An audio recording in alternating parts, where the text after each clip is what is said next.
warahmatullahi wabarakatuh. Perkenalkan, kami dari kelompok gas mulia akan mempresentasikan hasil diskusi kelompok kami. Sebelumnya, izinkanlah kami memperkenalkan anggota kami terlebih dahulu. Saya Cornelia Nandia Putita, presensi 4. Saya Afrul Syakira Maulia Larasati, absen 2. Saya Febiati Amanda, presensi 8. Saya Nikentri Harisma, presensi 26. Saya Rina Dwi Taloka, absen 30. Dan Muhammad Hasbi, presensi 24. Pertama, saya akan menjelaskan tentang kelimpahan dan keberadaan unsur gas mulia di alam. Semua unsur gas mulia terdapat di udara. Unsur gas mulia yang paling banyak terdapat di udara adalah argon. Sedangkan unsur gas mulia yang paling sedikit adalah radon yang bersifat radioaktif dengan waktu paruh yang pendek atau jangka waktu 4 hari dan meluruh menjadi unsur lain. Gas mulia kecuali radon diperoleh dengan cara destilasi bertingkat udara cair. Sedangkan radon hanya dapat diperoleh dari keluruhan radioaktif unsur radium. Helium merupakan komponen atau unsur terbanyak di alam semesta yang diproses dari gas alam. Karena banyaknya gas alam yang mengandung helium. Kandungan helium paling banyak di antara gas mulia yang lain karena helium merupakan bahan bakar dari matahari. Kadar helium di udara sekitar 1 dalam 200.000. Walau dia banyak terdapat dalam berbagai mineral radioaktif sebagai produk-produk radiasi. Adapun nama-nama unsur gas mulia beserta presentasi volume udara yang ada di tabel di bawah ini. Materi selanjutnya yaitu sifat fisika gas mulia. Sifat yang pertama, kerapatan bertambah dari He ke Rn. Nilai kerapatan gas mulia dipengaruhi oleh massa atom, ciri-ciri atom, dan gaya London. Nilai kerapatan semakin besar dengan pertambahan massa atom dan kekuatan gaya London. Dan sebaliknya, semakin kecil dengan pertambahan jari-jari atom. Karena nilai kerapatan gas mulia bertambah dari He ke Rn, maka kenaikan massa atom dan kekuatan gaya London dari He ke Rn lebih dominan dibandingkan kenaikan jari-jari atom. Sifat yang kedua, yaitu titik leleh dan entalpi peleburan bertambah dari He ke Rn. Hal ini dikarenakan kekuatan gaya London bertambah dari He ke Rn, sehingga atom-atom gas mulia semakin sulit lepas. Dibutuhkan energi. Dalam hal ini, suhu yang semakin besar untuk mengatasi gaya London yang semakin kuat tersebut. Sifat yang ketiga, titik didih dan entalpi penguapan bertambah dari He ke Rn. Hal ini dikarenakan kekuatan gaya London bertambah dari He ke Rn, sehingga atom-atom gas mulia semakin sulit lepas. Dibutuhkan energi. Dalam hal ini, suhu yang semakin besar untuk mengatasi gaya London yang semakin kuat tersebut. Sebagai tambahan, helium ini mempunyai titik didih dan titik leleh yang lebih rendah daripada unsur lain. Sifat itu dikenal sebagai superfluidity.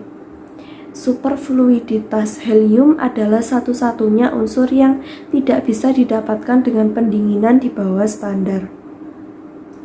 Lanjut, sifat yang keempat yaitu daya hantar panas berkurang dari He ke Rn. Hal ini dikarenakan kekuatan gaya London bertambah dari He ke Rn. Dengan kata lain, partikel relatif semakin sulit bergerak sehingga energi dalam hal ini panas akan semakin sulit pula untuk ditransfer. Selanjutnya ada sifat kimia dari gas mulia. Yang pertama yaitu kereaktifan gas mulia. Konfigurasi gas mulia dengan 8 elektron pada kulit terluar kecuali helium 2 elektron pada kulit terluar. Kestabilan gas mulia terlihat pada energi ionisasinya yang sangat besar dan afinitas elektron yang kecil. Hal itu menunjukkan gas mulia sukar melepas elektron dan mempunyai kecenderungan yang kecil untuk menangkap elektron. Yang kedua, yaitu ada hubungan kereaktifan gas mulia dan jari-jari atomnya. Semakin besar nomor atom gas mulia, maka semakin besar jari-jari atom gas mulia, maka kereaktifannya juga akan semakin besar. Jika jari-jari atom bertambah, maka gaya tarik inti atom terhadap elektron terluar makin lemah, sehingga elektron terluar itu mudah ditarik oleh zat lain atau lebih reaktif. Selanjutnya, kita dapat melihat sifat kimia gas mulia atau sifat keperiodikan unsur dari gas mulia, yaitu yang pertama, jari-jari atom semakin besar. Maksud dari gambar tersebut adalah jari-jari atom semakin besar dari helium ke arah radon, seperti yang sudah saya jelaskan tadi. Kemudian yang kedua, yaitu semakin ke bawah energi ionisasinya berkurang. Yang ketiga, ada elektronegativitasnya semakin berkurang, semakin ke bawah semakin berkurang. Kemudian yang terakhir, afinitas elektronnya semakin ke bawah juga semakin berkurang. Sifat fisik gas mulia. 1. Semua gas mulia memiliki warna yang transparan dan tidak berbau sehingga sangat sulit untuk mendeteksi adanya gas mulia. 2. Golongan gas mulia ini memiliki titik-titik rata-rata di bawah min 1000 derajat Celcius dan beberapa di bawah min 2000 derajat Celcius. 3. Apabila gas mulia dialiri arus listrik dengan tegangan tinggi, maka akan mengalami proses perbendaran atau menghasilkan spektrum emisi yang memiliki warna spesifik sesuai dengan jenis unsurnya. Untuk unsur helium, spektrum emisinya berwarna jingga keputihan, namun pada kondisi tertentu bisa berubah menjadi abu-abu biru ataupun kehijauan. Neon berwarna jingga kemerahan, argon berwarna ungu atau biru lavender tua, krypton berwarna abu-abu, dan saat arus listrik sangat tinggi akan berubah menjadi putih kebiruan. Xenon berwarna abu-abu kebiruan dan jika dialiri arus sangat tinggi akan berubah menjadi biru kehijauan. Sedangkan radon belum ditemukan spektrum warna emisi karena unsurnya bersifat radioaktif. Yang selanjutnya adalah cara pembuatan. Gas mulia di alam berada dalam bentuk monoatomik karena bersifat tidak reaktif. Oleh karena itu, ekstraksi gas mulia umumnya menggunakan pemisahan secara fisis. Pengecualian adalah radon yang diperoleh dari peluruan unsur radioaktif. 1. Ekstraksi helium He dari gas alam. Gas alam mengandung hidrokarbon dan zat seperti CO2, uap air, He, dan pengotor lainnya.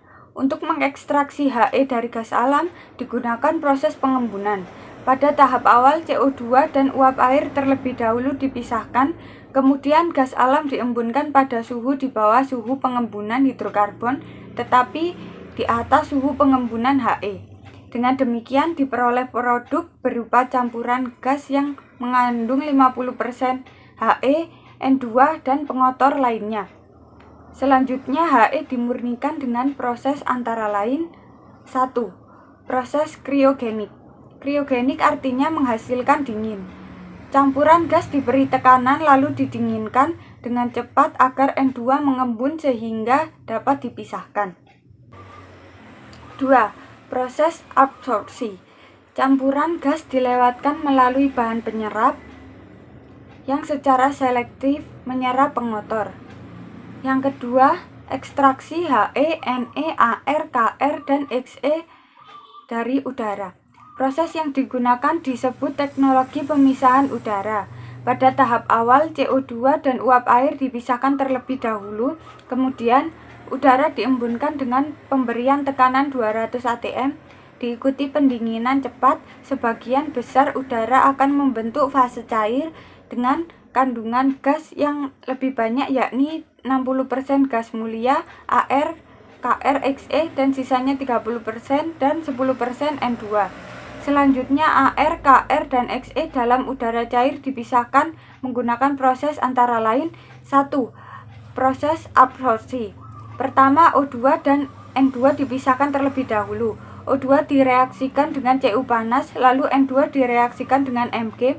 Sisanya campuran A, Xe, dan Kr.